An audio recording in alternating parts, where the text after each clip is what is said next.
Bienvenue sur Be Mindset, le podcast qui repousse les limites du temps. Aujourd'hui, on plonge au cœur d'un sujet fascinant et très osé. Comment vivre jusqu'à 100 ans en pleine santé? Vieillir, c'est inévitable. Et vieillir en pleine possession de ses moyens, avec un corps fonctionnel et un esprit affûté, c'est un choix. Un choix qui repose sur la science, la physiologie et les bonnes stratégies mises en place dès maintenant. Pour explorer cette question, j'ai eu le plaisir d'accueillir Vincent Foulonneau.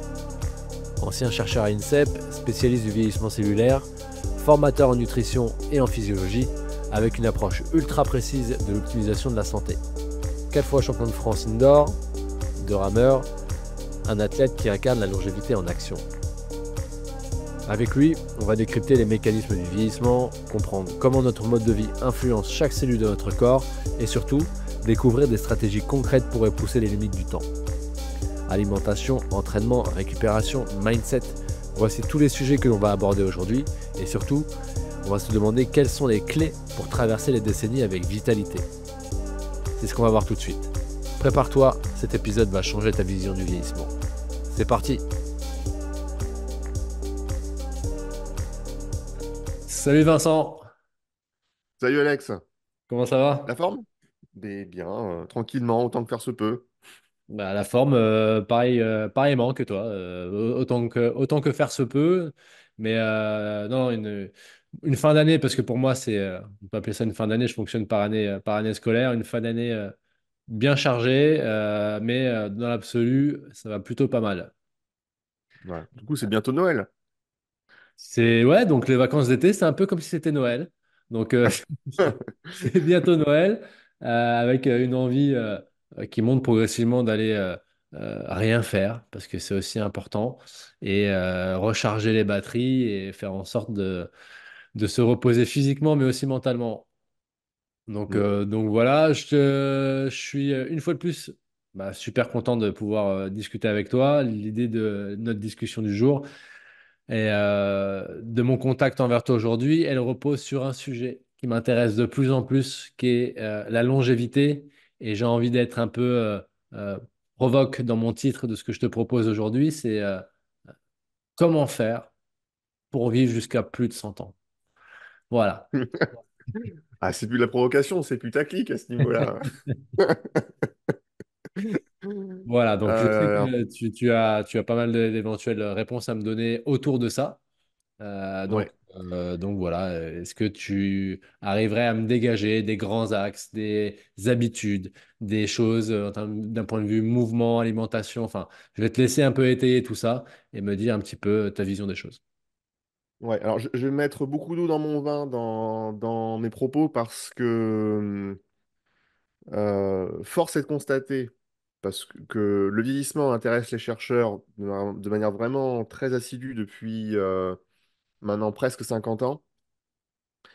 Et en 50 ans de recherche, on a découvert tout un tas de choses, mais dans la pratique, les gens ne meurent pas plus tard que ce qu'on espère. L'espérance de vie n'a pas particulièrement augmenté.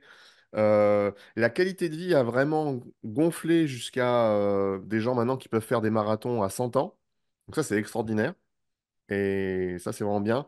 Mais le fait de vivre très vieux et de mourir donc très tard, donc à 95, 100 ans, donc tous les gens qui ont un âge au-delà de 100 ans, on appelle ça des super centenaires.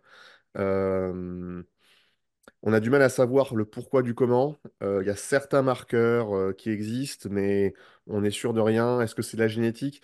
En fait, le problème de fond, si je dois résumer les choses de manière très synthétique pour commencer, c'est que à 90 ans, notre corps est la conséquence des 90 années qui nous ont précédés. Et donc, ça veut dire que d'un point de vue scientifique, au sens noble, c'est-à-dire au niveau de la réflexion, comment est-ce qu'on fait pour dégager les éléments essentiels sur ces 90 années précédentes qui nous ont permis d'arriver jusque-là? Euh, il y a des principes, tu vois, qui peuvent être, comment dirais-je, pas contradictoires, mais contre-intuitifs, comme l'hormèse, c'est-à-dire le fait de s'exposer à un stress et de s'y adapter. Euh, qui, dans certains cas, va permettre peut-être de prolonger l'espérance de vie ou la qualité de vie. Dans d'autres cas, va permettre, à l'inverse, peut-être atténuer nos espérances. J'ai deux exemples par rapport à ça, un peu contradictoires. Premier exemple, les athlètes de très très haut niveau.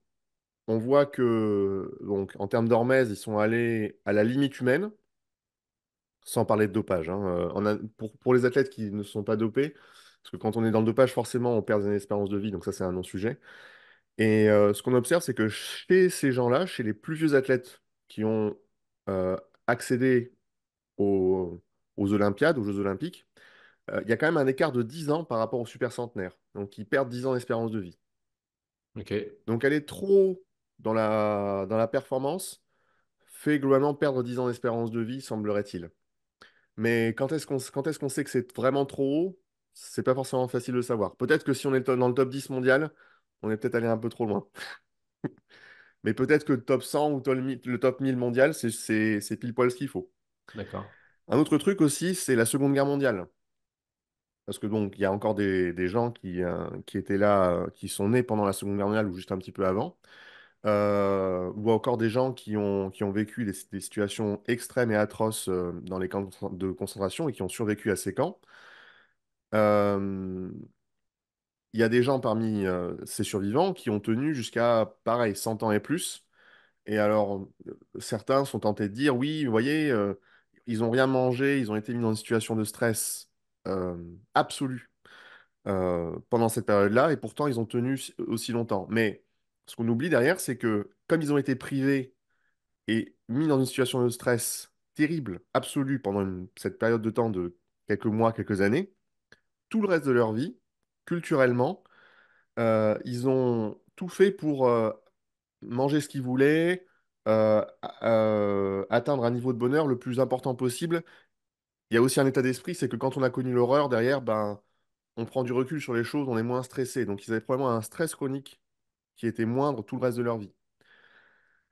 Donc, donc voilà, c'est compliqué de savoir où on va, comment dire, où sont les marqueurs clés de la longévité. Quand on prend donc par exemple ces deux extrêmes, qui est quelqu'un qui a dédié des dizaines d'années de sa vie à la performance de haut niveau et donc a tout mis en place dans son quotidien pour euh, réussir, même si l'objectif n'était pas la longévité. Et de l'autre côté, des gens qui ont été exposés non volontairement au stress le plus aigu qui soit pour un être vivant, qui ont survécu, parce que ces gens, ce sont des survivants, et qui finalement, eux aussi, ont réussi à vivre très très longtemps, peut-être même plus que les Olympiens. Après, il faut faire attention aussi avec les gens qui ont survécu à la guerre, c'est qu'il y a aussi un effet de... Ça s'appelle un biais, c'est un biais cognitif connu. Il y a un effet de filtre qui fait que on ne voit que ceux qui ont survécu et pas ceux qui sont morts dans le processus. Un exemple de ça, c'est par exemple, il y a quelqu'un de connu dans YouTube français qui promeut les jus de légumes pour battre le cancer. Sur le plan de la théorie, c'est pas con, d'un point de vue mécanistique, mais dans la pratique, si on fait ça, 95% des gens vont en mourir. Donc, est-ce que c'est la bonne solution? Ben, statistiquement, clairement pas. Bon, donc maintenant que ce constat un peu en demi-teinte est fait, Maintenant qu'on a posé les bases, allons-y. voilà, on va pouvoir rentrer un peu plus dans le détail.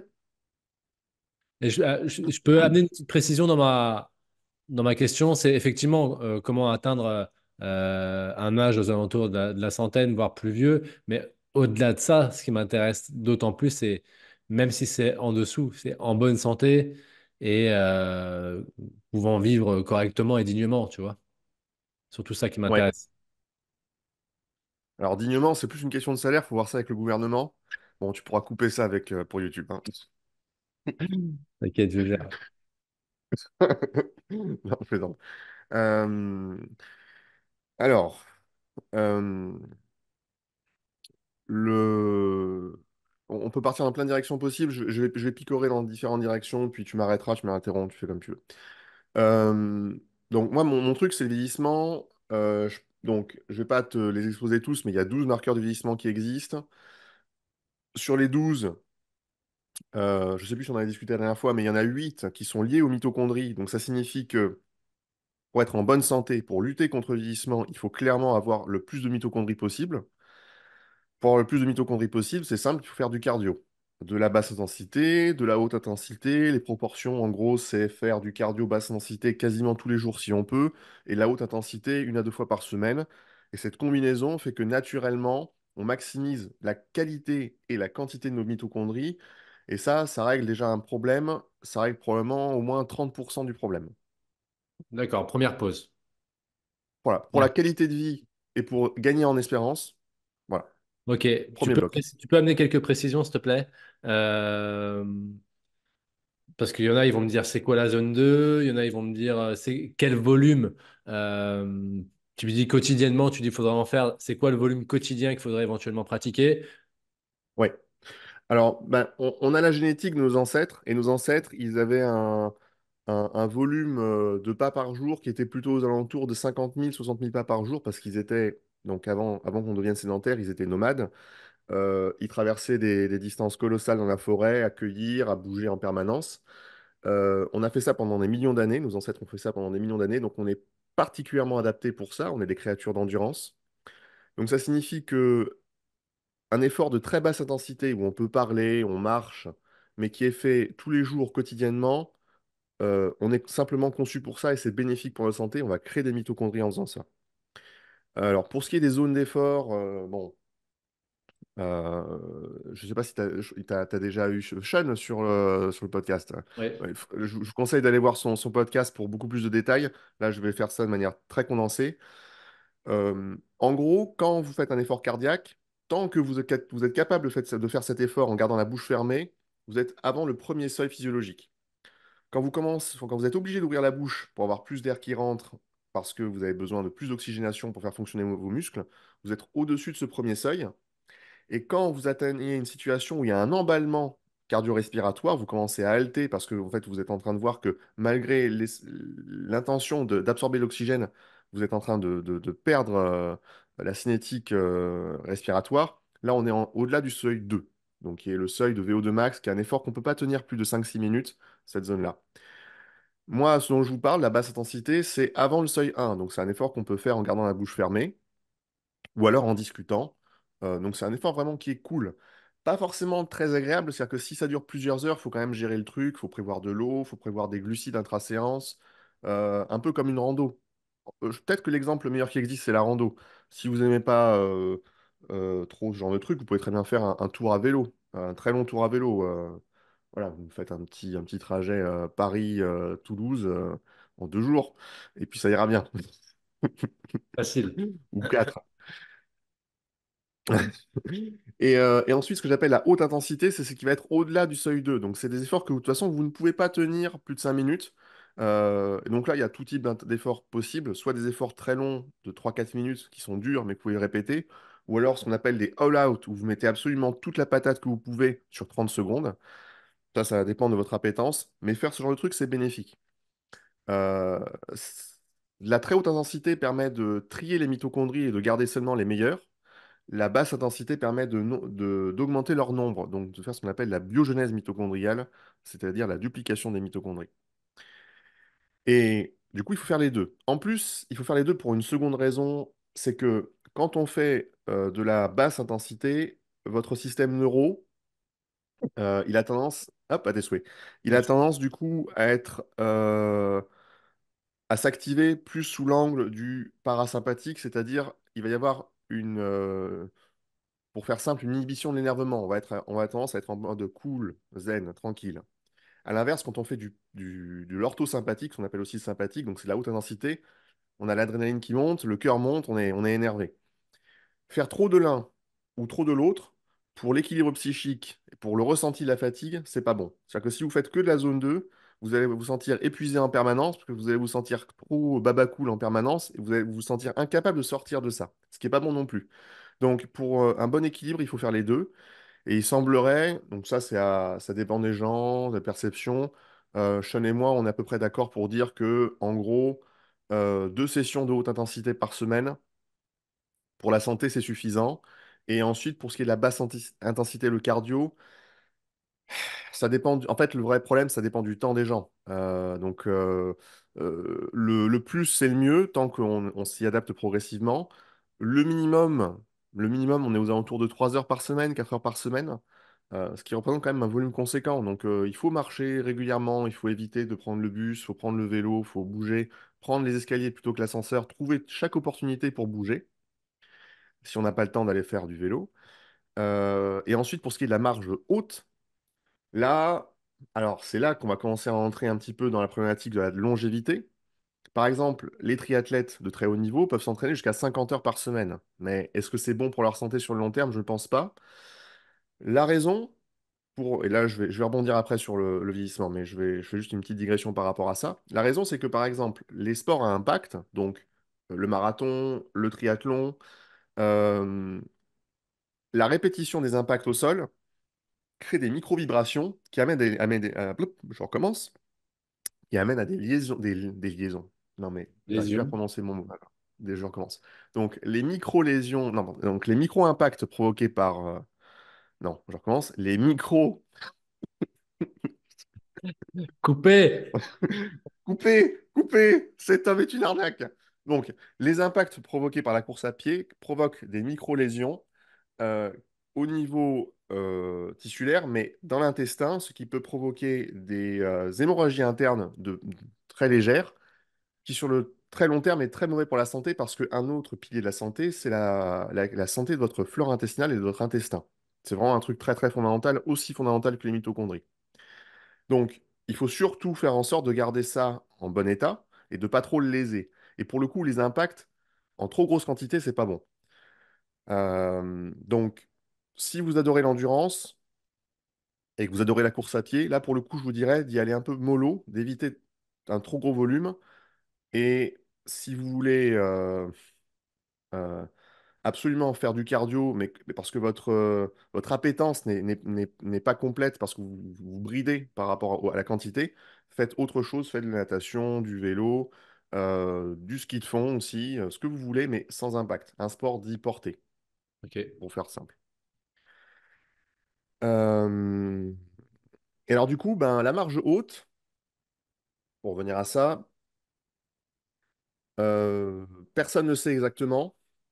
Ça dépend du temps que vous avez, ça dépend de votre alimentation, ça dépend de la tolérance de votre système hormonal et de votre système immunitaire au stress. Ça dépend de qu'est-ce que vous êtes capable de supporter et jusqu'où votre hormèse va pouvoir aller. Et pour le coup, même si elle peut aller très haut, est-ce que ce très haut va vous permettre de vivre très longtemps? Personne ne sait ça. Mhm. Par contre, la plupart des gens, là je prends des pincettes, la plupart des gens en général, lorsqu'ils considèrent que c'est trop, en réalité c'est pas assez. Et pour quelques fous furieux, quand ils considèrent que c'est pas assez, ça fait déjà un moment que c'est trop. Et en fait, c'est la complexité du coup pour nous intervenants dans le domaine du sport santé, c'est d'adapter le discours pour que tout le monde comprenne ce qu'il faut faire sans que les fous furieux en fassent vraiment trop ou sans que ceux qui sont un petit peu indolents ou qui n'ont pas le temps ou qui sont juste fatigués et stressés s'y mettent et aillent un peu plus dans le dur. Donc c'est pour ça, le repère, c'est 3 heures minimum. Si vous montez jusqu'à, allez, on va dire 7 8 heures de zone 2 par semaine, je pense que là, déjà, on commence à être sur un beau sandwich de santé. Et au-delà, on va être sur du bonus.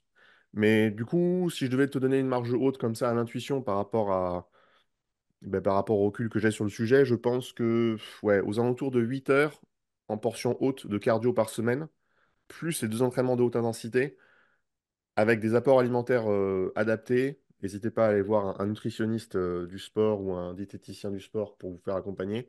Eh ben, je pense que là, on est dans la bonne zone pour vraiment maximiser les adaptations bénéfiques sans commencer à avoir trop de négatifs. Ok. Est-ce que je peux te challenger avec une question j'aime bien, moi, toujours ramener ça à monsieur, madame, tout le monde. Ouais. Et me dire, OK, là, la personne qui m'écoute, qui nous écoute, qui tombe sur le podcast et qui fait pas du tout de sport. qui a une vie professionnelle bien chargée, une vie de famille avec des enfants, éventuellement en bas âge, euh, mais qui a quand même envie de prendre soin de soi. Tu te doutes bien que s'il entend qu'il doit commencer par faire 8 heures de zone, 8 heures de zone 2 plus 2 heures de haute intensité, plus bien manger, il y a moyen qu'il coupe l'écran tout de suite et qu'il s'en aille. C'est Euh, un optimal, c'est pas... Oui, oui. est-ce que tu as une vision, un retour sur quelque chose qui est implémentable dans la vie d'un sédentaire ou d'une sédentaire qui serait un bon début? Ouais. Alors, pour le coup, parce que j'ai eu des clients qui avaient cette problématique-là, qui étaient du coup cadres, donc ils étaient tous les jours en bureau, ils avaient que leur week-end pour bouger. Ils ont des enfants, il faut qu'ils s'en occupent le soir, c'est pas évident, ils peuvent pas s'entraîner vraiment dans la semaine. Donc, euh, et il faut dormir aussi. Hein. Donc, dire qu'il va aller entraînez-vous le matin, levez-vous, bande de feignasses, ça marche pas du tout. Donc, le... dans ce genre de situation, il faut faire la gestion de temps.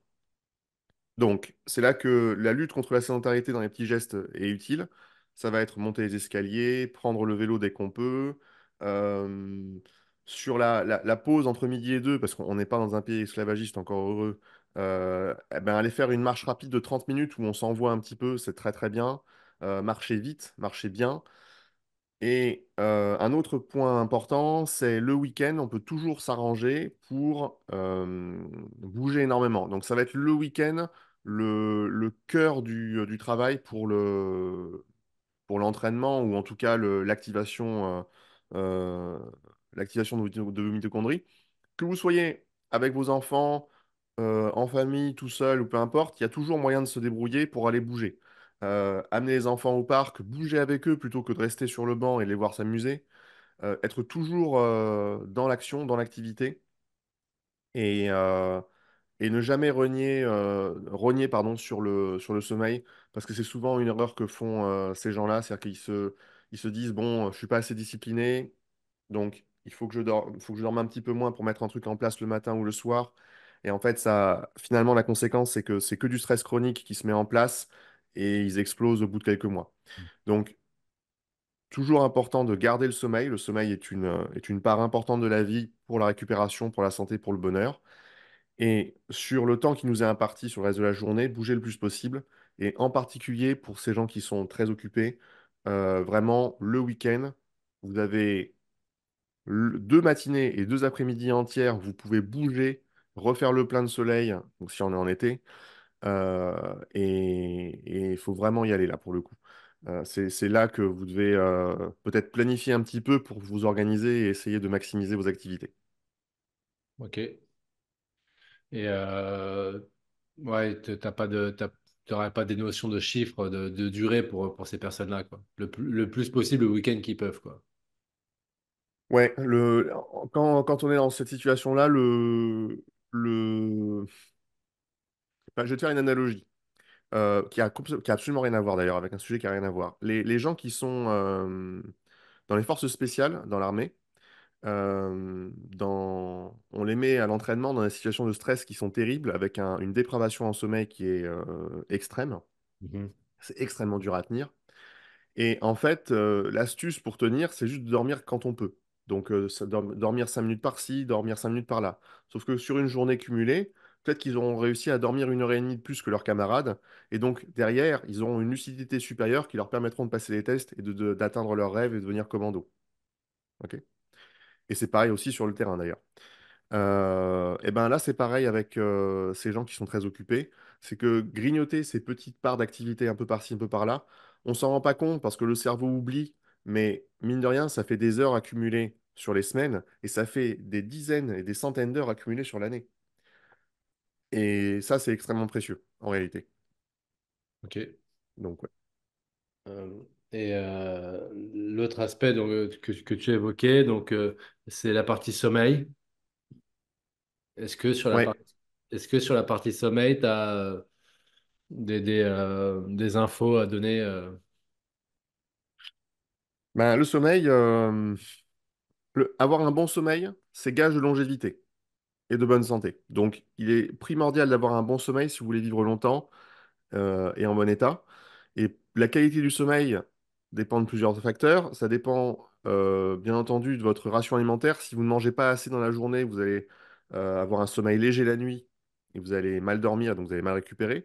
Si vous mangez trop gras le soir, vous allez également mal dormir parce que la température interne de votre système va monter pour digérer ces éléments gras. Mhm. Si vous buvez du café, ben, c'est pas bon non plus parce que le café a une demi-vie de 6 heures, ce qui fait qu'il met 18 heures à être évacué. Et donc, du coup, si vous prenez votre café à 6 heures du matin, il sera éliminé complètement qu'à minuit. Donc, ça fait quand même pas tant de sommeil que ça, de qualité. Donc, moi, si j'étais vous, je ne boirais pas de café. En plus, ça vous permettra de prendre conscience à quel point en réalité vous êtes vraiment fatigué, à quel point vous avez besoin de sommeil. Souvent, il y a beaucoup de problèmes qui se régulent tout seuls par par le sommeil. Chez les gens qui sont stressés, fatigués et anxieux. Le simple fait de prendre une petite sieste par-ci par-là d'une demi-heure et de vraiment récupérer sans sans que le sommeil soit altéré par un neurostimulant comme la caféine ou autre chose, ça fait simplement le taf et c'est miraculeux. Donc, si on peut simplement soustraire un élément à sa vie pour être plus heureux, c'est plus facile pour le cerveau. Il y a quand même un tas de gens qui sont hyper addicts au café. Oui, après, c'est bon. Il y a des gens, ils adorent le goût du café, tu vois. Le... le- Si vous adorez vraiment ça, ben, prenez un café le samedi matin pour être super en forme avec vos gosses toute la journée et bouger toute la journée, plutôt que de prendre un café pour rester éveillé pendant les réunions entre 8 heures et 11 heures du matin, le, le lundi ou le vendredi matin. Euh, ouais, c'est ça l'enjeu. Donc ça, c'est un point important. Pour le sommeil, qu'est-ce qu'il y a aussi d'important? Ouais, donc par rapport à l'anxiété, ça c'est un travail. Le stress chronique, donc c'est lié à votre système immunitaire. Et une manière de le réguler à la baisse, on en discutait juste avant, ça va être de stimuler le nerf vague et de stimuler votre système parasympathique pour avoir un sommeil de meilleure qualité avant d'aller dormir. Et donc ça peut être faire donc, de la zone 2 ou de la zone 1, c'est-à-dire qu'on peut sortir le soir, marcher une demi-heure, ça peut détendre le cerveau, ça peut faire du bien. Surtout si on est resté toute la journée enfermé dans un bureau. Tapis de lotus, des tapis avec des petits pics, on s'allonge dessus pendant 5 10 minutes. Ça... Déjà, ça relâche le dos. Pour les gens qui ont mal au dos, c'est très pratique. Euh, En plus, ça stimule le nerf vague et le système parasympathique, donc ça permet de relâcher et donc ensuite on s'endort plus facilement. Au niveau de l'alimentation, le fait de manger suffisamment de tryptophane, donc ça on en trouve dans les produits euh, laitiers, produits animaux, dans les légumineuses également. Manger suffisamment je vais y arriver, de glucides le soir permet également de favoriser l'endormissement. Donc prenez, je sais pas moi, un riz lentille avec un petit morceau de poulet et de fromage, ou de fromage le soir. Il n'y a pas meilleur repas pour favoriser l'endormissement juste après. Ensuite, on peut aussi entrer dans la complémentation. Il y a plein de choses qui existent pour accentuer, pour faciliter l'endormissement et accentuer la qualité du sommeil. Alors, ce que je dis, moi, je vous conseille d'essayer tout et de tout faire bien. Et si vous faites tout bien et que malgré tout, vous êtes quand même stressé, vous avez du mal à dormir, alors vous pouvez passer à cette phase-là. Mais ne tombez pas dans la facilité en prenant ces trucs-là. C'est pas en changeant la roue d'une voiture qui a eu un accident qu'on va permettre à la voiture de rouler. Il faut absolument d'abord envoyer la voiture chez le garagiste, hein. Donc, ce qui existe pour très bien dormir, vous avez la L-théanine, c'est un acide aminé. C'est en gros, il faut prendre des gélules, c'est 150 mg, 200 mg, ça, le soir, ça suffit, une demi-heure avant de dormir. Vous avez l'ashwagandha, pareil, alors je ne me rappelle plus les doses, mais c'est des trucs classiques qu'on voit qui sont affichés sur les petits, les petites boîtes de compléments. Vous avez le magnésium L-fréonate, qui est un type de magnésium particulier qui passe la barrière hémato-encéphalée et qui permet vraiment au système de shifter plus facilement vers l'endormissement. Si vous faites les trois, vous allez voir, ça fait un sacré effet, hein. On s'endort comme une tombe, hein. Mais par contre, le lendemain matin, on peut avoir du mal à se réveiller. Il y a aussi ça. Il y a des gens, ils aiment pas trop ça parce que quand on prend ça, le lendemain, on est là, ah, je veux dormir un peu plus. Et là, il faut faire attention. Est-ce que c'est parce qu'on est vraiment crevé, il faut vraiment dormir plus? Donc autant prendre ces trucs-là plutôt le week-end pour mieux dormir. Ou alors, on a trop stimulé le système parasympathique et donc on a du mal à sortir de cette torpeur-là. Et il va falloir faire monter un petit peu l'adrénaline pour sortir de ça, et c'est pas forcément évident. Donc c'est des trucs, faut faire attention avec ça. Euh, Ah oui, et bien évidemment, j'allais oublier ça, le matin, il y a un truc, parce que ce qu'on fait le matin régule ce qui se passe pour le reste de la journée et va réguler votre cycle circadien pour mieux vous endormir le soir. Le matin, vous réveillez avec un réveil lumière, c'est extrêmement puissant parce qu'en fait, la lumière, la fausse lumière, entre guillemets, émise par le réveil lumière, vous permet... en fait, votre peau possède des capteurs à la lumière, et ces capteurs ensuite vont s'activer et envoyer des signaux endocrines, donc des hormones, à vos organes internes pour qu'ils se réveillent en douceur. Parce que lorsque vous faites réveiller dans le noir par un réveil à 200 décibels qui te dit réveille-toi, réveille-toi, ben en fait, c'est un stress chronique qui se rajoute tous les jours de votre vie. Et donc, il faut vraiment, vraiment essayer d'éliminer ça parce que c'est pas une bonne chose. Donc, le réveil lumière est très, très efficace pour ça. Je vous recommande d'en avoir un. Pas besoin d'en prendre un qui coûte très cher, hein. Il suffit juste d'un petit truc à la con qui met de la lumière. On s'en fiche qu'il y ait la radio, qu'il y ait ceci, cela. Juste la lumière qui augmente progressivement, ça suffit. Et ensuite, le petit déjeuner du matin. Parce que lorsque vous avez un apport en protéines, typiquement le matin, ça permet, pour des raisons physiologiques particulières, en fait, de mieux lancer votre système hormonal et donc derrière de de produire euh, les, les hormones responsables de l'endormissement le soir. Donc un apport en protéines le matin, de la nature que vous voulez. Si vous aimez le sucré, mangez, je sais pas moi, un shaker de prot dans du fromage blanc. Alors, c'est pas très sucré, mais bon, voilà. Et si vous aimez le salé, bon, bah, il y a plein de solutions, hein. Le fromage, la viande, le tofu, ce que vous voulez. Mais il faut un apport conséquent le matin. Ça vous aidera à lancer votre journée. Et vous vous sentirez peut-être également moins fatigué. Parce que lorsqu'on mange trop sucré le matin, on a aussi le fameux coup de barre qui arrive à 11 heures. Et pareil, ces espèces de variations de glycémie incessantes qu'on peut avoir en grignotant. On se sent fatigué, on ne sent pas forcément très bien, on a des pulsions sucrées.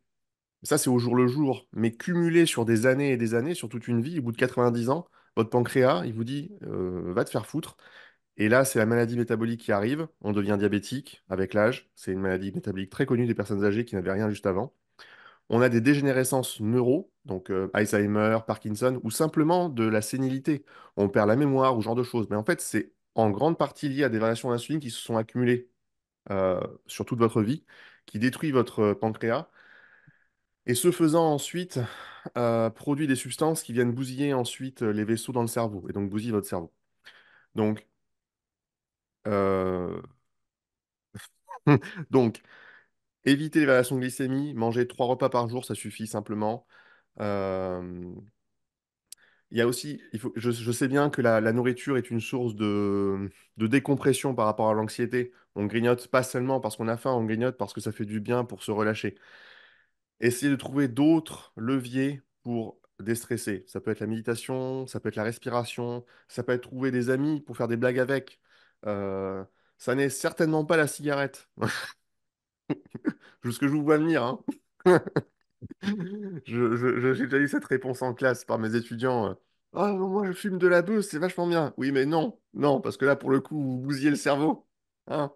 D'ailleurs, toi, t'as 12 sur 20, mais l'année prochaine, si tu continues, je sais pas si ça va être encore le cas.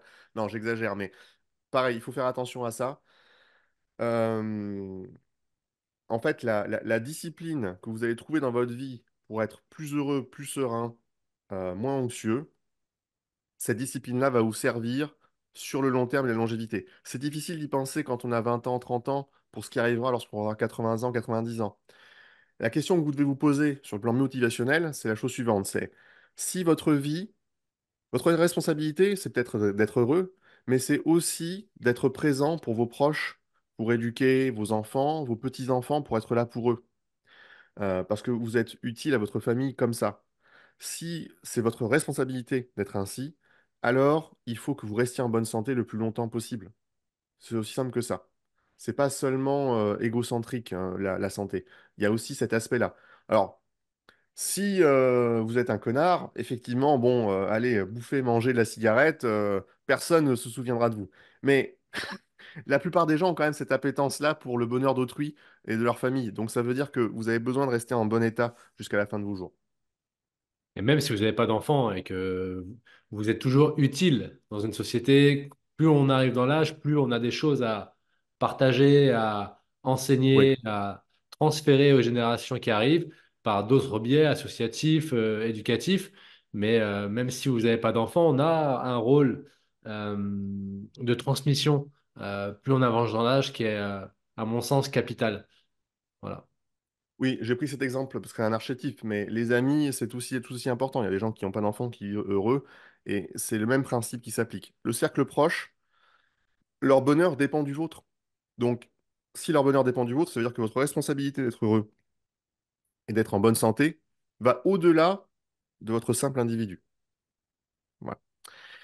Euh, Ah oui, alors il y a un point aussi que j'aimerais aborder, c'est parce que c'est un truc qui est très à la mode et que je pense qu'il faut en parler, c'est le fasting, Très bien. le jeûne et ces trucs-là. Le... Alors, d'abord, je vais expliquer pourquoi ça devrait marcher. En fait, dans vos cellules, vous avez deux molécules en gros qui sont responsables soit de comment dire, de l'activation de la biogénèse mitochondriale, par exemple, du recyclage, donc des trucs qui sont bons pour la santé, pour le corps à l'échelle globale, soit de la synthèse protéique, avec des risques de cancer aussi sur le long terme. La première, c'est ce qu'on appelle la MPK. Lorsqu'elle est, elle est active dans le corps, bah, vous avez la synthèse mitochondriale, vous avez du recyclage qui est mis en place, votre cellule va vivre en meilleur état plus longtemps quand elle s'active. À l'inverse, quand vous avez mTOR qui s'active, c'est pour la synthèse protéique, c'est parce que la cellule a besoin de se régénérer, hein, sur le plan tissulaire. Bah, pas forcément de se régénérer, mais de construire, pour être exact, pas recycler, construire simplement, et de produire aussi des protéines pour d'autres cellules qui se trouvent ailleurs dans le système, dans le corps. Il faut un équilibre entre les deux. Et ce qui a été trouvé dans les années 80, c'est que lorsque on prend des souris en cage, et qu'on les empêche de manger sur des périodes qui sont de 12 à 16 heures, eh ben on augmente leur espérance de vie de 30%. Donc on se dit, c'est incroyable. Le fait de supprimer un repas leur fait augmenter leur espérance de vie de 30%. Et ce qui est fou, c'est que c'est vrai même chez les souris qui sont obèses au départ, c'est-à-dire que prendre des souris obèses au départ fait que du coup, en faisant ça, elles redeviennent normales et elles gagnent encore 20-25% d'espérance de vie. Donc c'est colossal. Et tout le monde s'est dit depuis maintenant presque 40 ans que le fasting, ce qu'on appelle du fasting, c'est-à-dire le fait de faire des cycles de 16 heures où on ne mange pas, chez l'être humain, 12-16 heures, ben, ça permettrait d'augmenter l'espérance de vie, de réguler la glycémie, peut-être même d'aider pour la perte de poids. Bon, ça a été très très à la mode jusqu'aux années 2015, et depuis 10 ans, en fait, avec tous les protocoles qui ont été mis en place sur le plan expérimental pour éviter tous les biais méthodologiques, on a tout cassé, c'est-à-dire qu'on a bien vu que ça ne marchait pas. Ça n'aide pas à perdre du poids, ça n'aide pas à réguler la glycémie, et ça fait 40 ans qu'on voit les effets sur la longévité, ça ne marche pas sur la longévité. Maintenant, je vais vous expliquer pourquoi. La raison est toute simple, et je sais que c'est terrible à entendre pour ceux qui sont fans du fasting, c'est que les cycles physiologiques chez la souris ne sont pas identiques aux cycles physiologiques de l'être humain. 12 heures sur le plan métabolique pour une souris de jeûne, c'est l'équivalent de 5 jours de jeûne chez un être humain. Donc, si vous voulez avoir les effets du fasting de la souris, vous devez jeûner pendant 5 jours pour correctement activer la MPK et donc avoir le recyclage cellulaire en conséquent. Le problème, c'est que les souris, comme je l'ai dit au début, c'est un modèle, hein, elles sont en cage, elles ne font rien de la journée. Maintenant, réfléchissez. Est-ce que vous êtes bien en cage? Alors, je sais bien qu'au boulot, on est un peu en cage parfois, mais vous ne faites pas rien de la journée.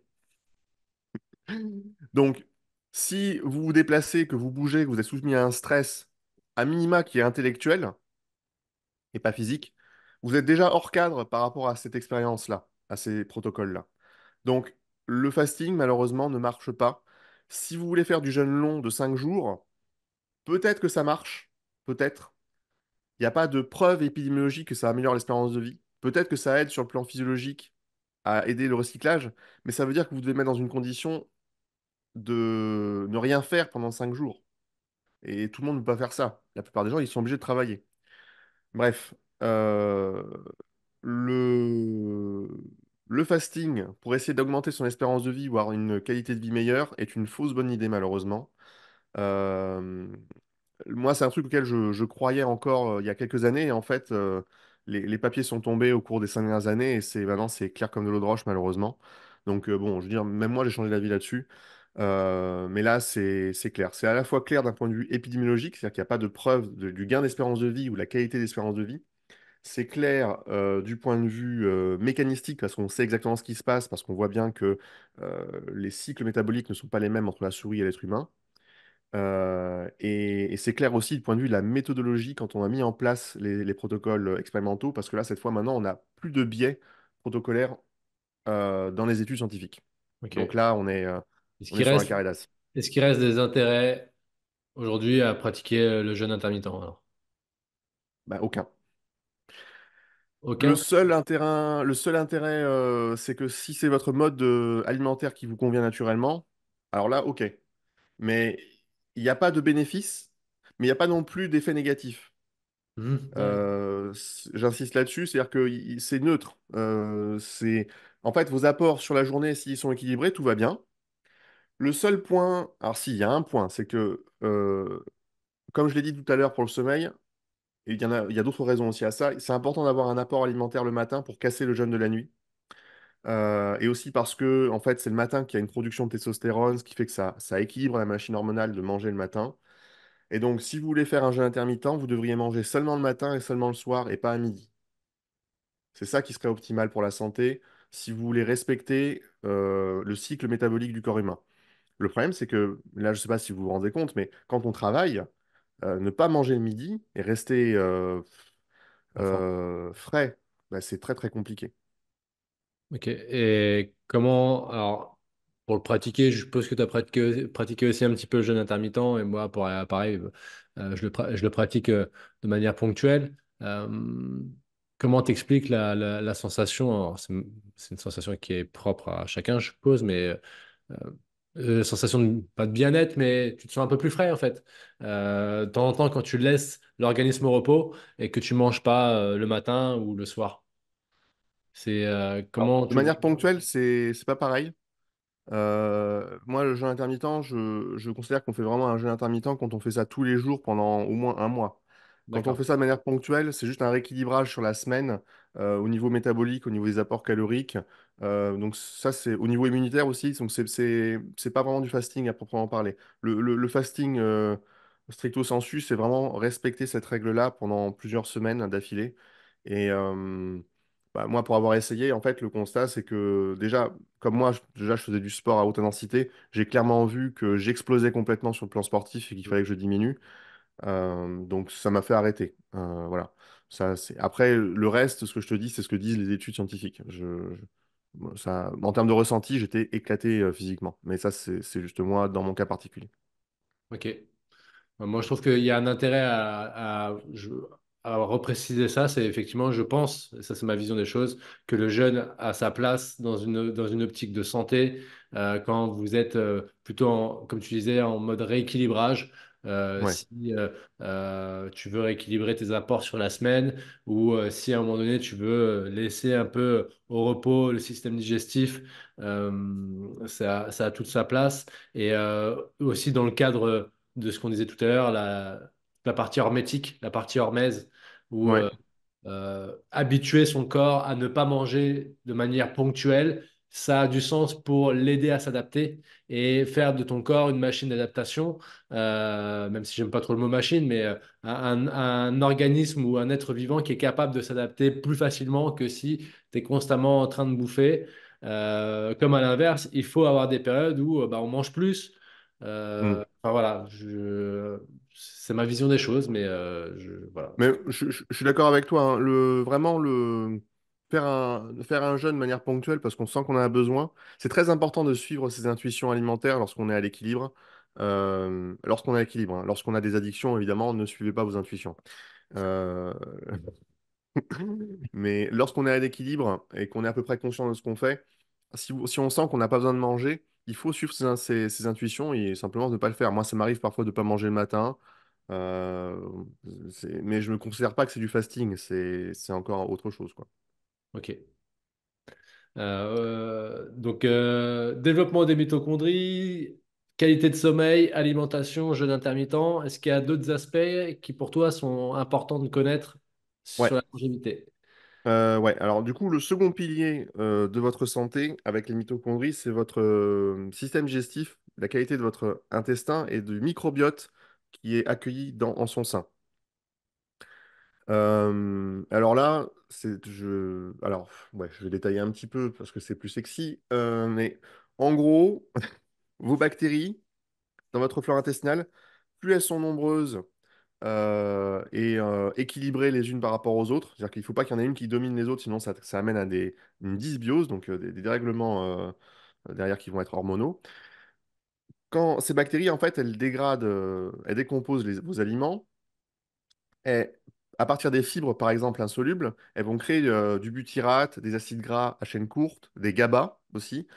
Tous ces trucs-là, ensuite, vont être perçus par les entérocytes, qui sont les cellules de votre intestin, et par d'autres cellules qui sont à côté des entérocytes, qui sont des cellules neuroendocrines, qui sont connectées aux nerfs vagues, et qui, par ce biais-là, vont moduler votre système hormonal, donc le cortisol, votre thyroïde, vos reins, les surrénales, vont également moduler votre activité cérébrale, vont également moduler votre activité immunitaire indirectement, parce qu'ensuite c'est connecté au foie.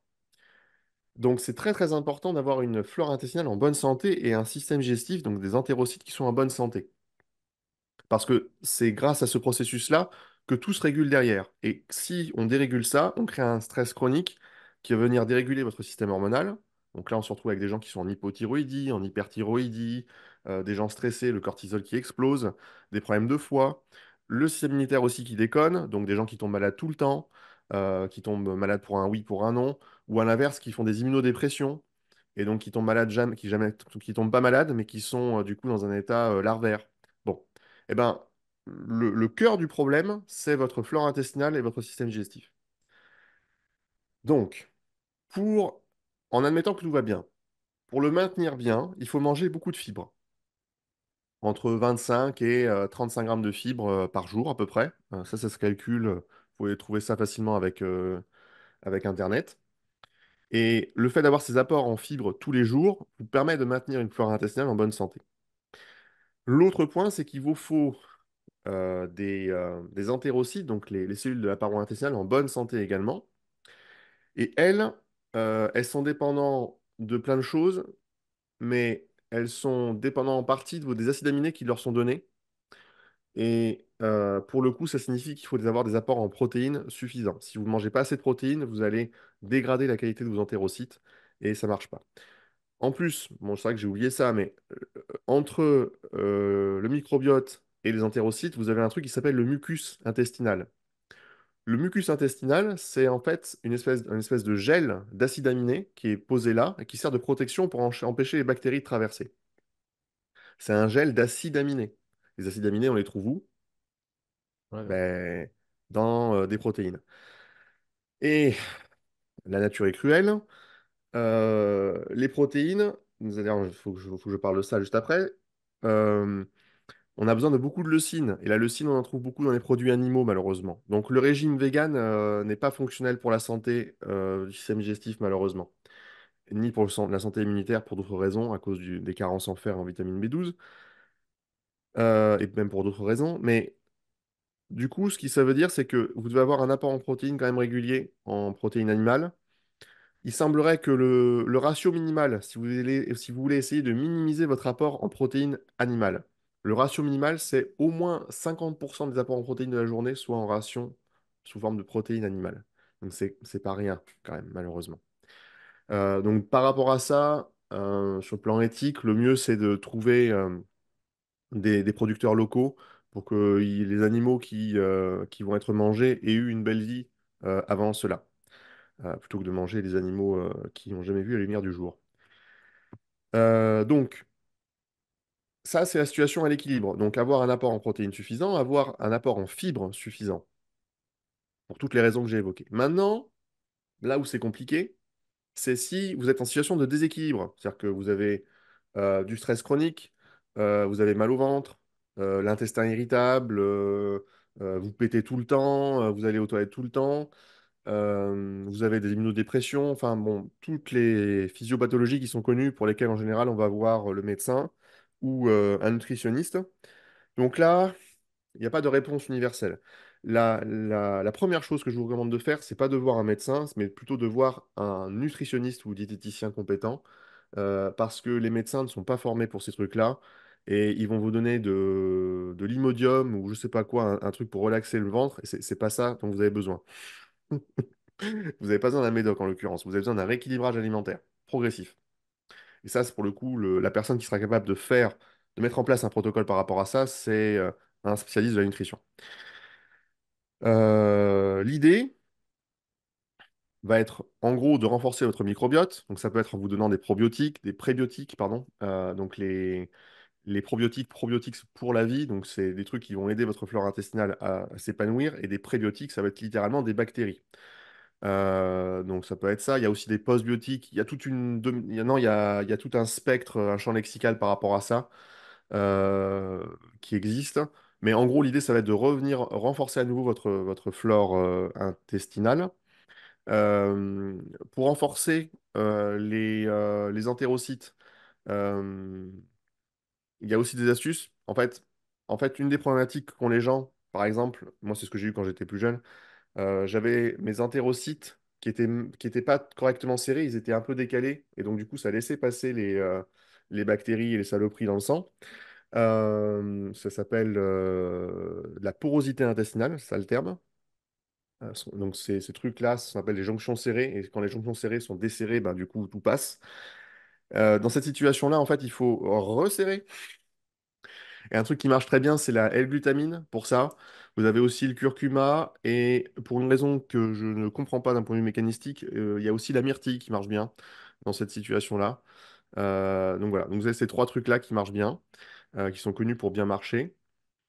Et voilà. Et ensuite, ça peut être des rééquilibrages alimentaires. C'est-à-dire que plus vous allez manger du sucre, typiquement aussi, plus vous allez créer un espèce de circuit hormonal qui va favoriser l'augmentation du cortisol. Si vous n'avez pas besoin de ce sucre-là, hein, je précise. Qui va donc favoriser la montée du cortisol. Et du coup, ça va créer un espèce de stress chronique qui va en fait être délétère à la fois pour votre système digestif et aussi pour votre microbiote. Et ça va changer aussi la nature du microbiote. Donc, il faudra probablement aussi essayer de manger moins sucré, malgré les pulsions que vous allez recevoir, parce que on n'est pas tout puissant en termes d'intuition. Notre flore intestinale nous envoie des signaux très très puissants pour nous dire de manger ceci, manger cela. Et les pulsions qu'ils nous envoient par rapport au sucre peuvent être extrêmement grandes.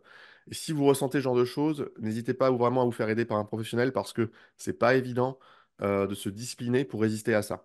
Hein, les addictions au sucre, c'est quelque chose de très connu. C'est les choses dans lesquelles tombent les personnes qui sont en situation de surpoids ou d'obésité. Et pour en sortir, il faut beaucoup, beaucoup de volonté, mais il faut aussi savoir quoi faire. Donc, ce quoi faire là, c'est auprès d'un professionnel de santé qu'il faut le voir.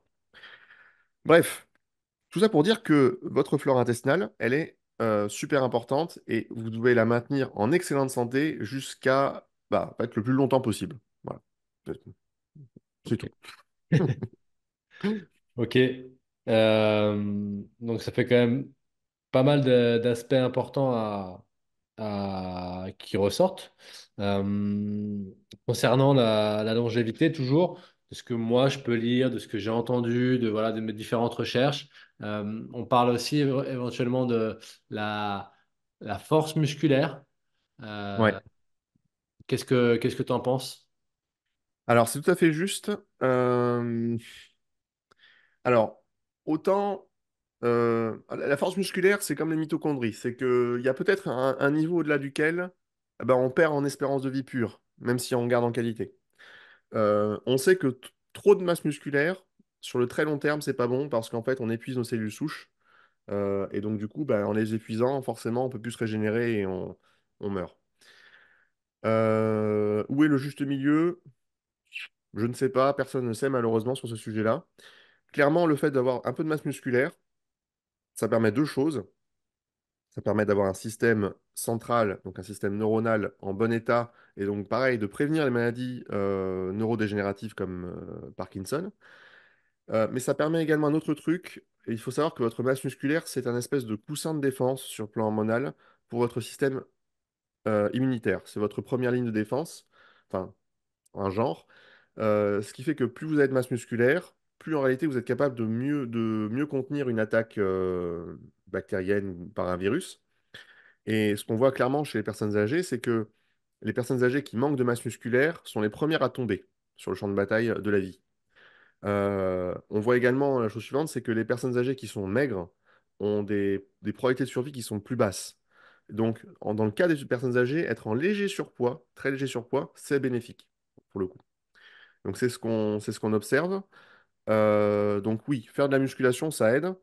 Alors, pareil, ça pour le coup, c'est plus facile à mettre en place que le cardio peut-être, parce que euh, faire quelques pompes, quelques tractions par-ci par-là, quelques squats, ça prend quoi, 5 minutes, 10 minutes? Si on y consacre 5 minutes par jour, en réalité, on est 5 minutes par jour, on est sur du 35 minutes de volume par semaine.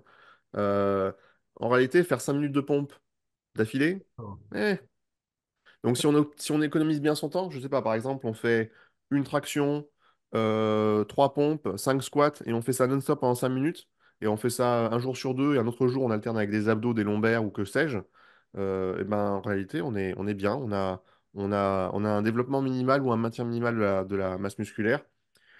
Et ensuite, ben, pareil, comme tu dis, pour l'hormèse, peut-être se faire une semaine ou deux par an, ou même un mois, où on va aller accentuer vraiment sur la prise de masse musculaire, où on va aller se mettre du talc sur les épaules, boire des shakers de prot dans une salle de sport et se donner des coups de torse quand on a fait des PR au développé couché, comme font les influenceurs maintenant. Donc vous pouvez faire ça aussi, ça peut être rigolo. Ça peut être une expérience à tenter. Ok. Euh, c'est vrai que j'avais un dernier point, et on pourrait parler de ça pendant des heures, mais je suis aussi un petit peu les travaux du docteur Attia, je crois, Peter Attia, ça te parle? Ouais, Peter Attia, ouais, Et très bien. j'ai vu qu'ils faisaient, bon, ils font pas mal de recherches là-dessus, hein, c'est son credo, et il parlait d'un protocole qui permettrait de définir un petit peu l'âge de ton corps et l'éventuelle longévité. Donc, Ouais. Alors, en fait, aujourd'hui, il y a déjà un outil pour ça qui existe, c'est les horloges épigénétiques. Euh, alors, c'est des espèces de mesures qu'on fait pour savoir en fait quel est le degré de rigidification de votre ADN. Et ça permet de savoir en fait si l'âge que vous avez sur la carte d'identité correspond vraiment à votre âge biologique.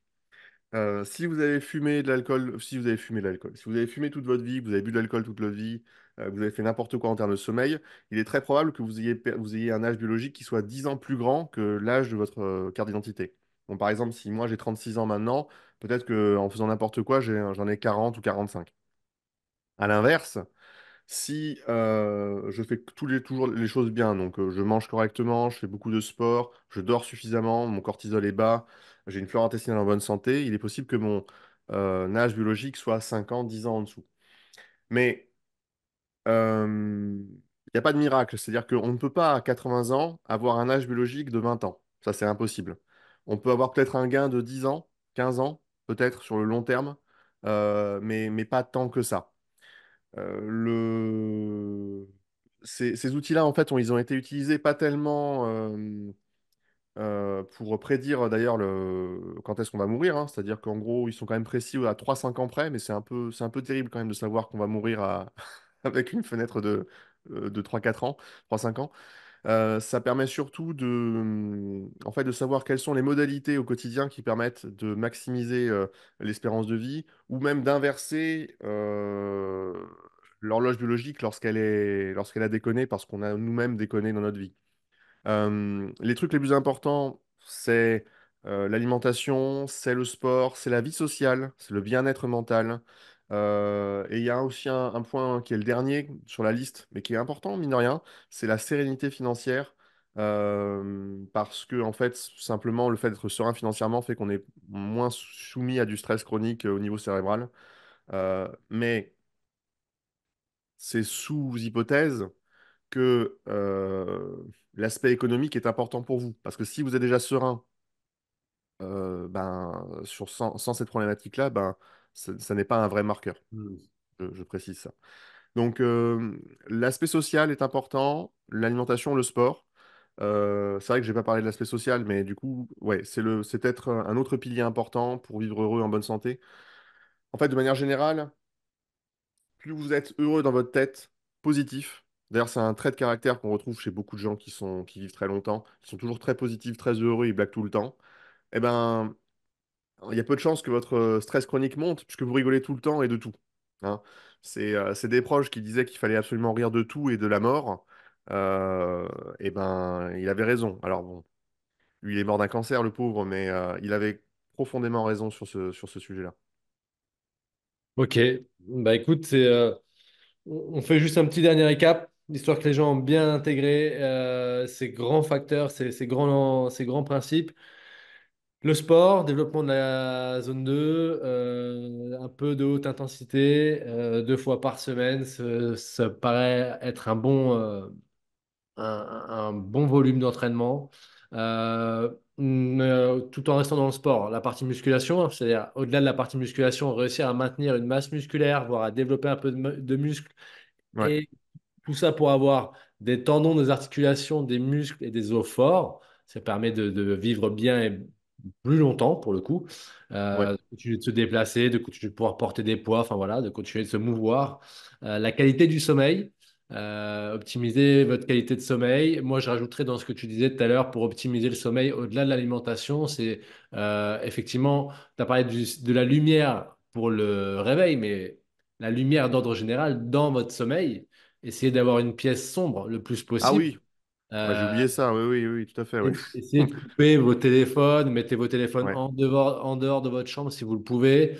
Et puis mettez des rideaux occultants, enfin voilà, le plus noir possible. ouais. Euh, la pièce, moi j'aime bien quand c'est frais. J'ai remarqué que je dormais mieux quand la pièce était fraîche, pour pas dire froide. Voilà. La température idéale d'endormissement, c'est 18 degrés. Donc, effectivement, il vaut mieux être un peu au frais. Donc voilà, et puis après, bah, toute la partie alimentation dans le cadre de prendre soin effectivement de son microbiote intestinal et avec toutes les bonnes techniques que tu nous as données pour pouvoir en prendre soin. Et la partie sociale. La partie sociale là, qu'on n'a effectivement pas trop évoquée aujourd'hui, mais qui est l'un des grands piliers. On va pas en mettre un devant les autres, mais l'un des grands piliers pour espérer vivre bien et longtemps. Ouais. Alors, il y a une béquille aussi qu'il faut que je rajoute à ces trois piliers-là, parce que elle est malheureusement indispensable, presque indispensable chez les personnes âgées au-delà de 60-70 ans. C'est la complémentation. Et il y a des trucs particulièrement qui sont pratiques, utiles. Dans la complémentation, vous avez la complémentation en glutathion, seulement pour les personnes âgées, parce que si vous en prenez quand vous êtes jeune, ça sera délétère. Le glutathion, c'est un puissant antioxydant qui n'est plus assez produit lorsque les personnes sont âgées, et on voit des effets majeurs sur la santé pour les personnes âgées qui en prennent. Vous avez, alors si les personnes âgées n'ont pas de problème de rein, la créatine, qui aide pour la maintien de la masse musculaire et éviter les maladies neurodégénératives. Vous avez la L-taurine, qui permet la régénération des tissus et un bon état de votre système cardiovasculaire, et notamment de votre cœur. Vous avez la coenzyme Q10, qui est très très utile, puisque le corps en produit de moins en moins avec le temps. C'est comme la créatine, c'est vraiment très important aussi. Et ensuite, vous avez, là pour le coup, des BCA. C'est peut-être plus important encore que des protéines. Des BCA qui contiennent beaucoup, beaucoup de leucine, parce que la leucine est vraiment très utile aux personnes âgées qui ont du mal à l'absorber par le système digestif. Hein. Et donc, du coup, prendre des BCA type un ratio de 8-1-1 ou même plus, c'est très, très utile pour les personnes âgées. Donc ça fait un petit truc quand même, hein, ça fait pas mal de compléments. Je sais que ça en fait quelques-uns, mais quand on est âgé et qu'on prend ces trucs-là, la vie est juste pas la même. Donc ça peut vraiment aider pour le coup à vivre en bien meilleur état et à gagner quelques années d'espérance de vie. Ok, bah, je terminerai là-dessus en précisant ce que tu viens de dire sur cette dernière phrase. C'est qu'à défaut, partez du principe où même si, je ne sais pas quel âge vous pouvez avoir, mais même si vous commencez le sport, enfin, même si vous commencez à cette prise de conscience tardivement dans votre vie, il n'est jamais trop tard pour commencer. Et Mm. on peut toujours, à défaut d'inverser le processus, commencer à regagner des semaines, des mois, des années de vie en mettant en place ces actions-là, en prenant un peu de conscience et un peu d'intention vers l'amélioration de ces grands piliers. Donc, il faut y aller. Mm. Ouais, exactement. Après, les compléments, c'est qu'une béquille, hein. Ça fait pas, ça fait pas du tout l'essentiel de la chose. Bah, écoute, Vincent, une fois de plus, merci pour tout ce partage. Ces bonnes connaissances. Et de rien. Euh, qu'est-ce que je pourrais dire à annoncer? Il faut pas hésiter à aller voir Vincent si vous voulez aussi également. Ils ont sorti avec Sean un petit programme sympathique euh, autour du rameur. Ah ouais, hein, c'est vrai. Alors, ouais, ouais, tiens, mais Fais ta ouais, promo, bordel, c'est pas possible. j'en parlais un petit peu. Je fais un petit disclaimer parce que c'est vrai que c'est important. J'aurais dû le faire au début. Moi, pourquoi est-ce que je fais des podcasts? Pourquoi est-ce que je m'embête à aller sur YouTube pour parler de tout ça? C'est parce que j'essaie de faire œuvre de salubrité publique parce que j'entends beaucoup trop de bêtises sur les réseaux sociaux. Et je vends rien par rapport au vieillissement. J'ai aucun intérêt à vous raconter ce que je vous raconte dans une direction ou dans une autre. Je vends pas de compléments, je vends pas de programme. Je fais rien par rapport à ça. Les seules choses que je vends, moi, c'est avec Sean, Seed de la chaîne Upside Strength, c'est une programmation rameur qu'on a créée parce qu'on est tous les deux spécialistes du rameur et qu'on a cumulé nos deux connaissances pour faire ça et on a fait un truc vraiment, probablement la meilleure programmation qui existe à l'heure actuelle dans le domaine du cardio, tout sport confondu. Donc on est très très fiers. Et l'autre chose que je vends, moi, c'est un bouquin de science-fiction fantasy que j'écris de mon côté. Voilà. Donc si ce que vous entendez, ça vous plaît, et que vous voulez soutenir mon travail, vous pouvez, si vous faites du cardio, vous pouvez acheter la prog ou alors acheter mon bouquin. Voilà. C'est à vous de choisir. Voilà, tout est dit. Ouais. Écoute, non, mais c'est important de le préciser. Si je faisais bien mon travail, je te demanderais de repréciser quel est ton parcours et pourquoi tu as autant de connaissances. Mais ça, les gens qui ont écouté le premier podcast le savent. Voilà, avec une belle expérience au sein de l'INSEP, spécialiste, en tout cas, tu as été chercheur au sein de l'INSEP. Voilà. Ouais, tout à fait. Et maintenant, je suis formateur dans différentes formations. Et je continue d'en apprendre tous les jours. Je continue de lire des articles tous les jours et de casser mes préjugés sur la biologie. Voilà, en tout cas, voilà, merci. Et puis rendez-vous bah, sûrement pour un prochain épisode. J'ai encore bien d'autres sujets qui te concernent, où je vais venir te challenger avec des titres challengeants. Hein. Super. Super. Voilà, merci Vincent. À bientôt. Merci à toi, Alex. À bientôt, bisous. Ciao.